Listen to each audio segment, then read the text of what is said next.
The magnet swings side to side once initially released from its starting position.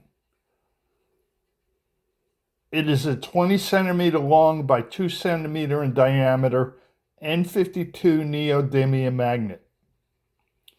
The bigger the magnet, the faster it accelerates. You can see its velocity rapidly getting up to several meters per second in this mathematically and physically accurate simulation.